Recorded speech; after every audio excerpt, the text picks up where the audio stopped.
أعوذ بالله السميع العليم من الشيطان الرجيم من همزه ونفخه ونفثه بسم الله الرحمن الرحيم نواں پارہ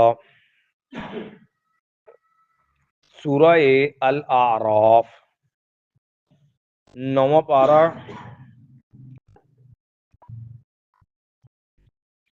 سورہ الاعراف جو ہے اس کا یہ 18واں رکوع ہے، بلکہ 17واں رکوع ہے، اور سورہ الاعراف جو ہے اس کا یہ 7واں رکوع ہے، اور سورہ الاعراف ہے اس کی آیت نمبر 146 جو ہے اس کا کچھ حصہ ہم نے پڑھا تھا۔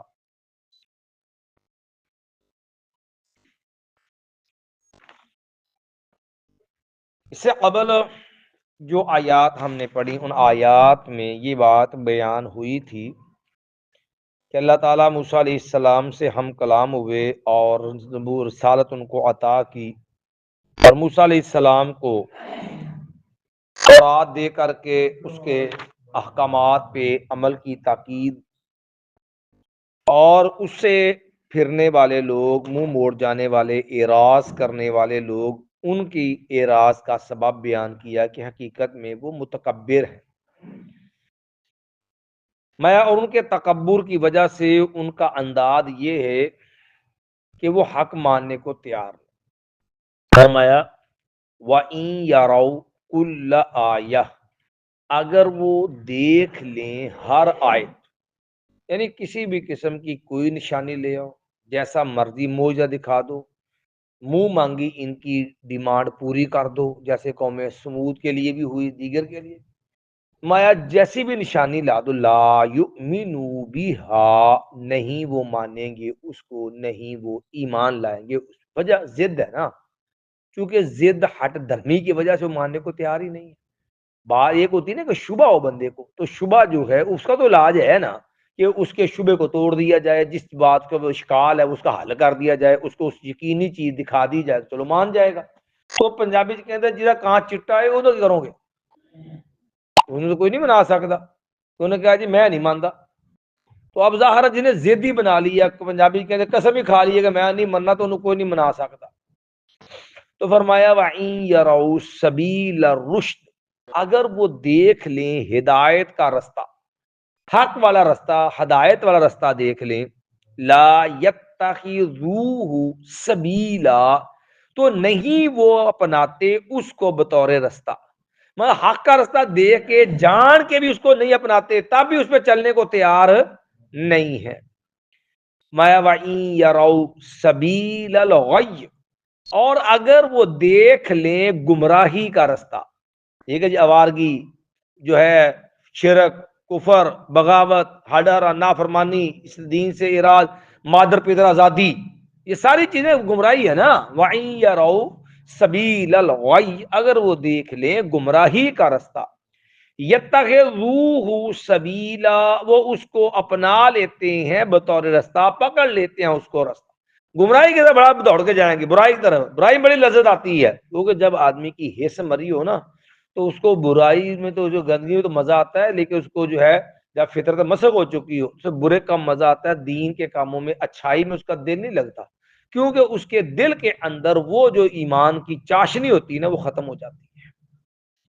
فرمایا اب یہ سارا معاملہ کہ ایمان سے نفرت ہے، نیکی سے ان کو الرجی ہے، اور برائی کے دل دادا ہیں، یہ کیوں؟ اللہ تو نہیں زیادتی کرتا کسی بندے کے ساتھ نا، ذالکا، یہ سارے معاملات اس وجہ سے ہیں کہ بِأَنَّهُمْ، اس وجہ سے کہ بے شک وہ لوگ کذبوا بِآیاتنا، انہوں نے جھٹلا دیا ہماری آیات، اصل میں وہ مکذب تھے، ماننے کو تیار ہی نہیں تھے، وَقَانُوا عَنْهَا غَافِلِينَ، اور وہ تھے ہی اس سے بے خبر، ان پرواہ ہی نہیں کیا ہے کیا نہیں ہے، وہ اس بات پہ کان دھرنے کو تیار ہی نہیں ہے۔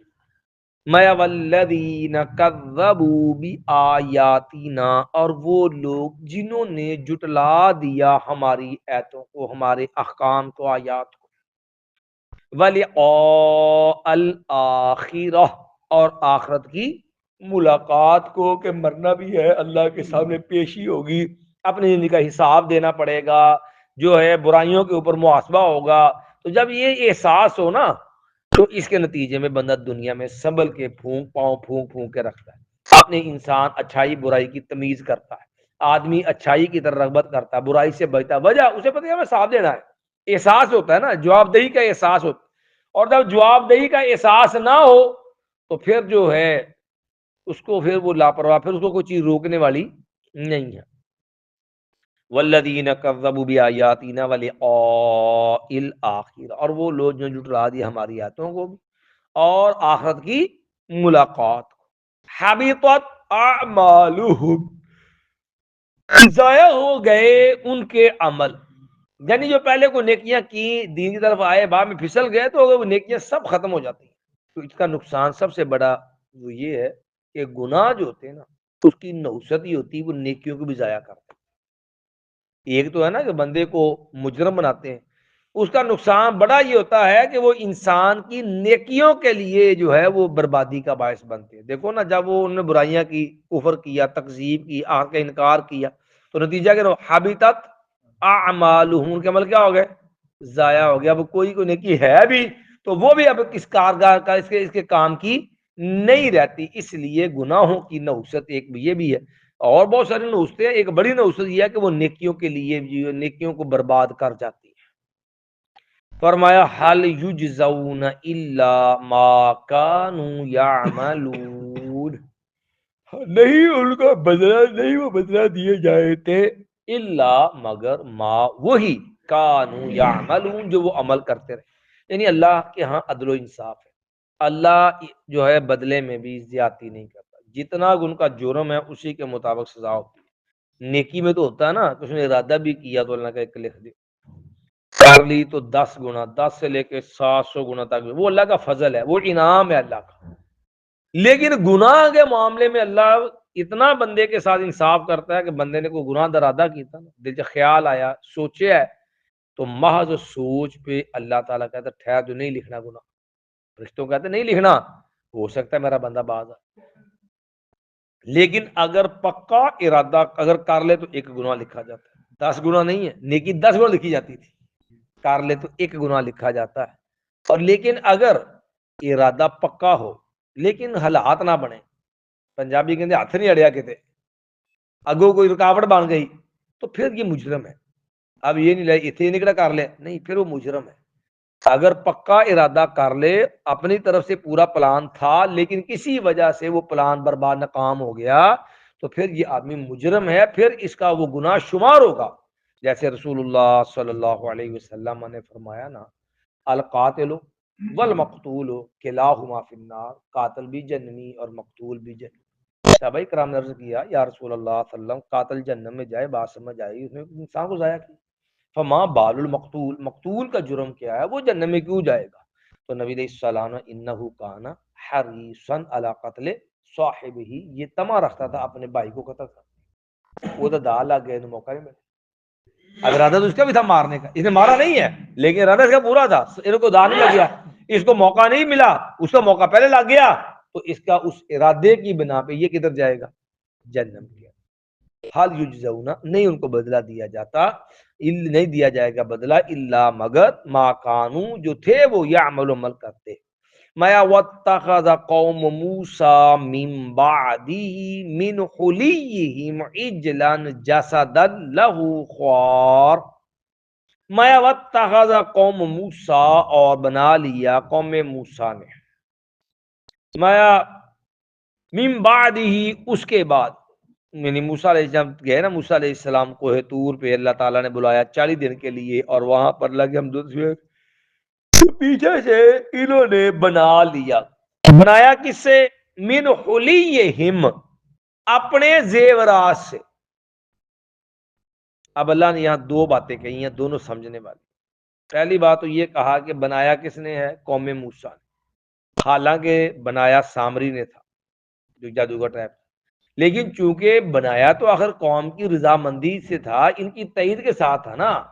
یہ تو نہیں کہ قوم نے سی مانتے کلے بنا کے ساتھ کو راشن دیا، قوم کی تائید کے ساتھ تھا. جب قوم کی تائید کے ساتھ تھا تو پھر وہ اسی لیے اس بنانے کی نسبت بھی اللہ نے کن کی طرف کر دی؟ قوم کی طرف، کہ گویا کہ وہ انہوں نے خود ہی بنایا ہے۔ جب آپ جو کسی کام پہ کسی کو جو ہے وہ رضامندی کیا، رضا راضی ہوں گے، کسی کی آپ کی اجازت سے کوئی بندہ کام کرے گا، تحقیق کس نے کروایا؟ فلانے کا، یہ تو ہے ہی نہیں، آرڈر تو نہیں دیتا، کیا تو نہیں سی نا۔ جیسے سادے لفظ یوں سمجھ لو، ساڑھے کہتے سڑک نے بنائی جی، کہتے نواز شریف نے بنائی جی، موٹر کے نواز شریف نے بنائی جی، وہ بھائی بنائی تو مزدوروں نے، لیکن آرڈر کس کا تھا؟ حکم کس کا تھا؟ تو اس لیے جو ہے دوسری بات جو سمجھنے والی، من حلیہم، اپنے زیوروں سے، یہ جو بچڑا بنا بنی اسرائیل کے زیوروں سے نہیں ہے، قرآن کے لفظ ہے من حلیہم، اپنے زیوروں سے۔ عام اسرائیلی جو روایتیں مشہور ہیں نا یہود و نصارہ سے منقول، بائبل کے مطابق وہ جی بنی اسرائیل کو جب آئے نا گوتے تے انہاں دی بیبیاں بھی نال سی تے انہاں دے زیورات جڑے سن جی او پھر لے گئے، یا کچھ جی انہاں دی زیور نے دھار لے، پہلے انہاں کو پھڑے ہوئے سن تے او زیورات انہاں نے نال لے کے آگے تے بعد دے اندر او دا ہی ڈھال کے تے جڑا جی انہاں نے بچڑا بنا لیا۔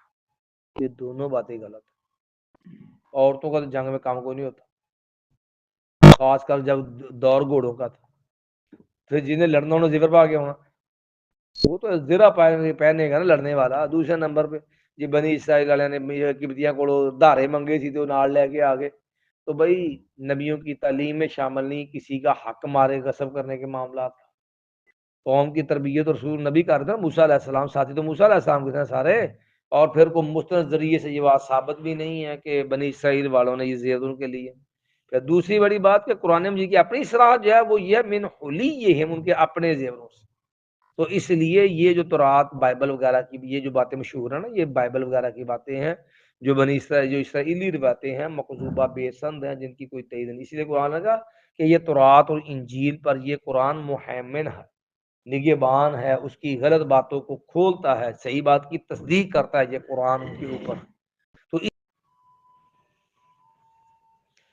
تو فرمایا وَاتَّخَذَ قَوْمُ مُوسَىٰ مِن بَعْدِهِ مِنْ حُلِيِّهِمْ، اور بنا لیا قوم موسیٰ نے ان کے بعد جو ہے موسیٰ کے بعد ان اپنے ہی زیوروں سے عجلاً، ایک بچڑا، جسداً، جس کا ایک جسم والا، لہو خوار، اس کے لیے ایک گائے جیسی آواز۔ یہ آواز کے لیے الفاظ ہوتے ہیں نا، مختلف الفاظ ہوتے ہیں جن سے جانوروں کے آوازوں کی نقل ہوتی ہے، حکایت ہوتی ہے، یہ آواز کس کی ہے۔ میں ساڑھے اردو جو چلتے ہیں نا، بکری واسطے بولے تو کہتے من منا رہی ہے جی، ٹھیک ہے، میں معیاری ہے یا من منا رہی ہے یا معیاری ہے، تو اسی لیے کوا ہے جی تو وہ جی وہ فلاں کر رہا ہے، کوے کی الگ آواز ہے، کوئل ہے تو اس کی الگ ہے نام ہے، ٹھیک ہے جی، پھر چڑیا ہو تو چہچہا رہی ہے جی، ٹھیک، ہر جانور کی کے لیے کوئی نہ کوئی لفظ ہوتے ہیں۔ اسی طرح عربی زبان میں بھی جانوروں کی آواز کو بیان کرنے کے لیے مختلف الفاظ ہوتے ہیں۔ تو یہ الفاظ عربی زبان بھی اس طرح ہوتی ہیں۔ تو گائے کے لیے لفظ ہوتا ہے خوار، تو جو ہے ان کا جو ہے ایک ایسا بچڑا تھا جس کا ایک جسم تھا اور اس کے لیے گائے جیسی آواز تھی۔ اب یہ گسالہ پرستی، یہاں سے یہ بھی بات واضح ہے کہ یہ آج کا معاملہ نہیں ہے، قدیم صدیوں سے یہ قوموں میں چلا آ رہی ہے، جو ہے یہ گسالہ پرستی، یہ جو ہے گائے کی پوجا، جیسے ہمارے ہندوستان میں ہے نا کہ گاؤ ماتا باقاعدہ اس کو ماں کا درجہ دیتے ہیں، اور اس کو باقاعدہ اس کا ادب احترام، اور اس کے لیے شراب بھی پیتے ہیں، گوبر بھی کھاتے ہیں، بہت کچھ کرتے ہیں۔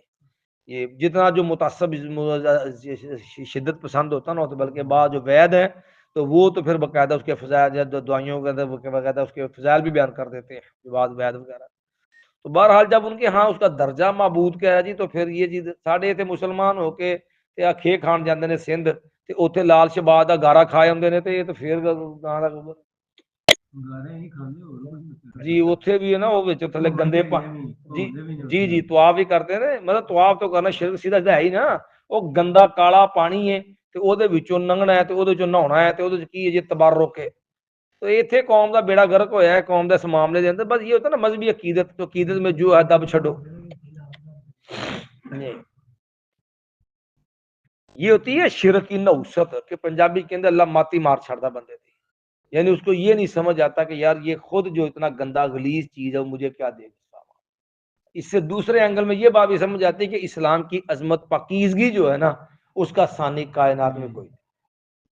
اسلام کی اس کی جیسی اسلام جیسی صاف ستھری تعلیمات اور اسلام کے اندر یا اسلام سے فطری احکام اس جیسا کوئی کائنات میں الحمدللہ کو دین نہیں ہے شرط الایمان. تو جو ہے یہ انہوں نے ایک جسد بنا لیا. اب یہ جسد کیا تھا؟ بظاہر تو زیورات ڈلے، تو اس کا مطلب ہے یہ دھات کا بنا ہوا تھا، سونے وغیرہ چاندی وغیرہ کا بنا ہوا تھا. تو کیا یہ سونے چاندی کا ہی تھا جس سے آواز نکلتی تھی، بنایا اس تکنیک سے گیا تھا جس سے آواز نکلتی تھی، یا یہ جو ہے ڈال کے کچھ کو کیا گیا تو یہ گوشت پوست کا بن گیا؟ مفسرین کی آرات دونوں طرح. بہرحال اس بارے میں کوئی واضح دلیل نہیں ہے کہ وہ گوشت پوست کا جب بچڑا بن جائے نہ بظاہر بنتا ہے، کیونکہ زیورات سے جو بنتا ہے وہ تو شبیہیں ہی ہوتی ہیں نا. تو چونکہ مشرک قوموں کے اندر جو پوجا پاٹ ہوتی ہے وہ بھی جہاں حقیقی جانوروں کی چیزوں کی وہاں ان کی شبیہات کی بھی ہوتی ہے. جیسے آپ دیکھ لیں جتنے بھی لوگ پوجا کرنے والے ہیں وہ کس کی، یہ سلیب ہے، یہ کیا ہے؟ شبیہ ہے نا. عیسیٰ علیہ الصلوۃ والسلام کو جو کہتے سولی پہ لٹکایا گیا تو شبیہ ہے نا اس کی. اور کیا ہے؟ گلے کے اندر بھی پہنی ہوئی ہے، وہاں بھی لٹکائی ہے، چرچوں کے اوپر بھی لگائی ہے. پوجا کس کی ہے؟ سلیب کی. اسی طرح حاصل قیاس آپ دیگر چیزیں دیکھ لیں دنیا کے اندر، ہندوازم میں دیکھ لیں، باقی میں دیکھ لیں، تو یہ اسی انداز سے شبیہیں ہوتی ہیں. تو جب وہ بن گئی تو اب اس کی آگے. اور ایک بڑی بات جو سمجھنے والی ہے کہ کیسی حماقت ہے کہ خود اپنے ہاتھوں سے بنایا. کیسا معبود ہے جس کو انہوں نے خود آپ بنایا ہے؟ وہ ہے تو وہ ہے نا بندے کے مجھے نا، میں گیا تھا پنڈی، تو ذکیر مالکی حافظہ اللہ یہ پاکستان کی سلسلے میں گیا تو انہوں نے ایک کلپ دکھایا مجھے.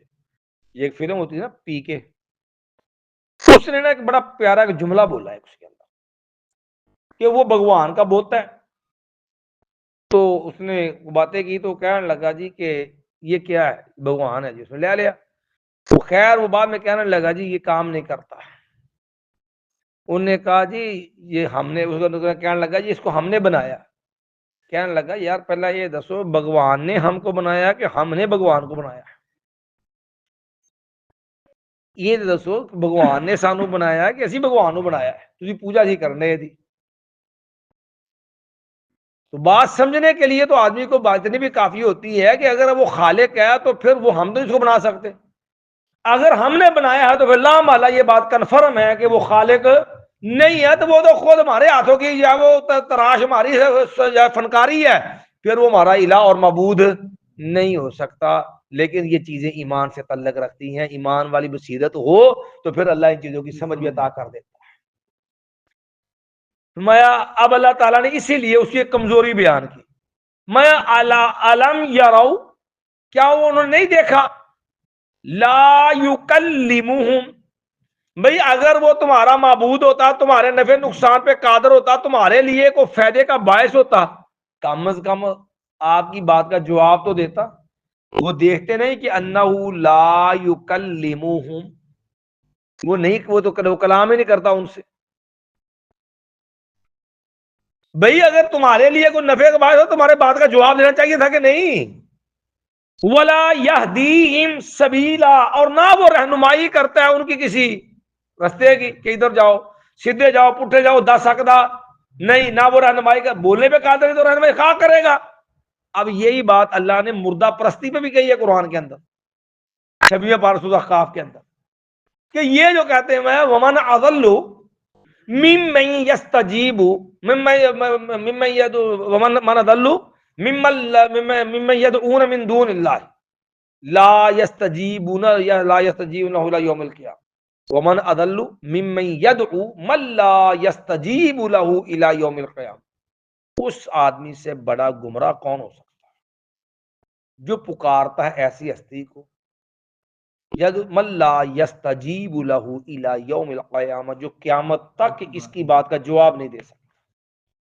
تو یہ جو اس کا صاحب نے بیان کرتا، اگر وہ قادر ہے، اس کے اختیار ہے، وہ کچھ کر سکتا نفع، تو اس کو آگے دس بتانا بھی چاہیے بھی تیرا بھی تو یہ کرنے والا یا یہ نہ کر یا فلاں کر یا تو ایسے کر، سیدھا چل. تجھ کو بولنا چاہیے آگے سے نا لا یستجیب له الی یوم القیامہ، میں ہمیں کد یہ قیامت تک جواب نہیں دے رہا ہوں. یا اللہ جواب دینا کیوں نہیں اگوں؟ فرمایا جواب تے وہ دے گا جب سنے گا. وَهُمْ عَنْ دُعَائِهِمْ غافلون، وہ ان کی پکار سے کیا ہے؟ بے خبر ہے. انہیں پتہ ہی کون نہیں آیا کون ہے ہوتے. میں نے پہلے شاید ایک بات سنا، عبداللہ شیخ رحمۃ اللہ علیہ دورے پہ گئے بغداد میں نا، باپی کا جیلانی صاحب کی قبر سے ٹر گئے، دائیاں مار کے ہاتھ چکے تے دعا پہ کرو، بابا عبداللہ صاحب فرماؤں لگے مینوں نا تھوڑا شرارت آئی، میں ماڑا بابے نو چھیڑتا، میں کیا بزرگو منگن تسی بابا پیر صاحب کو ڈائے ہو تے ہاتھ تسا تاں چکے ہوئے، ہاتھ تو تھلے کرو نا کم از کم، ادھر وہ تو تھلے نہیں اتنے تھوڑے منگن نے تھلے والے کولو ہاتھ چکے تاں تے دوجے میں کیا بابے ہو وہ خیال تسی پنجابی چ منگن تے پیر سے تے پنجابی آندی نہیں، تسی تے پنجابی چ دعا کرے تے پیر سے تے پنجابی نہیں آندی، تے کہندا پتر پھر میں کیا رہا مینوں عربی نہیں آندی، وَهُمْ عَنْ دُعَائِهِمْ غافلون، میں وہ ان کی پکار سے بھی کیا ہے بے خبر، یہاں لا یکلمہم، نہ تو وہ ان سے ہم کلام ہوتا ہے، ولا یہدیہم سبیلا، اور نہ ہی ان کی رہنمائی کرتا ہے کسی رستے کی، مایا اتخذوہ وکانوا ظالمین، انہوں نے اس کو بنا لیا یعنی محبوب بنا لیا، وکانوا ظالمین، وہ تھے ہی ظالم، اور قرآن میں یہاں ظلم سے مراد شرک، وہ تھے ہی اللہ کے باغی، کیوں کہ اللہ کے ساتھ معبود کھڑا کرنا یا اللہ کا حصے دار کھڑا کرنا یہ کیا ہے شرک ہے۔ جیسے لقمان رحمہ اللہ اپنے بیٹے سے کہا تھا لا تشرک باللہ، بیٹا اللہ کے ساتھ شرک نہ کرنا، ان الشرک لظلم عظیم۔ ایک بار پھر ترجمہ دورا مایا وَإِن يَرَوْا كُلَّ آیَةٍ، اگر وہ دیکھ لے ہر قسم کی یا ہر کوئی نشانی، لا یؤمنوا بها، نہیں وہ ایمان لاتے اس پر، وَإِن يَرَوْا سَبِيلَ الرُّشْدِ، اگر وہ دیکھ لے اگر جو ہدایت کا رستہ، لا يَتَّخِذُوهُ سَبِيلًا، نہیں وہ اس کو پکڑتے بطور رستہ، نہیں وہ اپناتے اس کو بطور رستہ، وَإِن يَرَوْا سَبِيلَ الْغَيِّ، اگر وہ دیکھ لیں گمراہی کا رستہ، يَتَّخِذُوهُ سَبِيلًا، وہ لے پکڑ لیتے ہیں اس کو رستہ، ذالک، یہ بِأَنَّهُمْ، اس وجہ سے کہ بے شک وہ لوگ کذبوا بآیاتنا، انہوں نے جھٹلا دیا ہماری آیتوں کو، وکانوا عنها غافلین، اور وہ تھے ہی اس سے بے خبر، والذین کذبوا بآیاتنا، اور وہ لوگ جنہوں نے جھٹلا دیا ہماری آیتوں کو، بلقاء الآخرہ، اور آخرت کی ملاقات کو، حبطت اعمالهم، ضائع ہو گئے ان کے اعمال، حل یجزون الا ما كانوا يعملون، نہالہ نہیں بدلا دیا جاتا ان کو مگر اسی چیز کا جو وہ عمل کرتے رہے، واتخذ قوم موسیٰ من بعده من حلیہم، اور بنا لیا قوم موسیٰ نے اس کے بعد اپنے زیورات سے، عجلن، ایک بچڑا، جسدن، جو ہے جس جسم کی صورت میں، لہو خوار، اس کے لیے گائے جیسی آواز تھی، الم یروا، کیا انہوں نے نہیں دیکھا، انہ لا یکلمہم، کہ وہ نہیں ان سے کلام کرتا، ولا یہدیہم سبیلا، اور نہیں وہ رہنمائی کرتا ان کی کسی رستے کی طرف، اتخذوہ، انہوں نے اس کو بنا لیا معبود، وکانوا ظالمین، اور وہ تھے ہی ظالم لوگ۔ سبحان بحمدک، اشہد ان لا الہ الا انت، استغفرک و اتوب الیک۔